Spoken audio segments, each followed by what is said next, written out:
Abajulizi bonna abattibwa ku mulimu gwa Ssekabaka Mwanga owookubiri tebattibwa Namugongo. Tukuleetedde abajulizi Abakatoliki abatafiira Namugongo nga bano bajja bafiira mu bitundu eby'enjawulo. Omujulizi yasookera ddala okuttibwa yali Yozefu bali ku ddembe. Oyo yatemwako omutwe wali e Nakivubo mu kifo awali akatale ka ssente bali ku ddembe, era waazimbibwawo n'ekkereziya nga nayo yabbulwamu erinnya ly'omujulizi ono bali ku ddembe. Atanas bazze kuketta ono yali wa myaka 20 era ng'ono naye yafiira Nakivubo ng'ennaku z'omwezi 27 omwezi ogwokutaano mu 1886. Yowaana Maria Muzeeyi ye mujulizi omulala atafiira Namugongo. Ono yafiira Mmengo ku myaka 35. Yatemebwako omutwe, omulambo gwe ne gusuulibwa mu Lusa e Mmengo. Ekifo ekyo wetwogerera kati waliwo oluzzi era nga Abakatoliki abasinga ekifo ekyo bakimanyi nnyo nga oluzzi lwa Yowaana Maria Muzeeyi.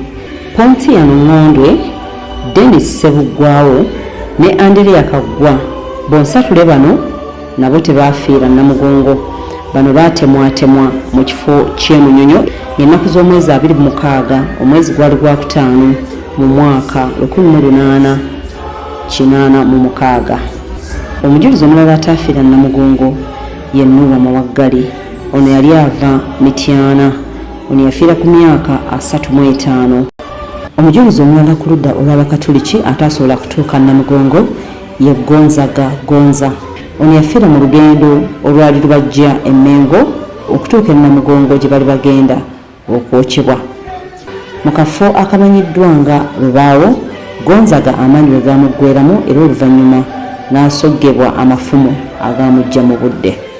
Omujulizi asembayo ataafiira Namugongo ye Matiya Mulumba era ng'ono ye mujulizi eyali asinga obukulu, yali alina emyaka 50.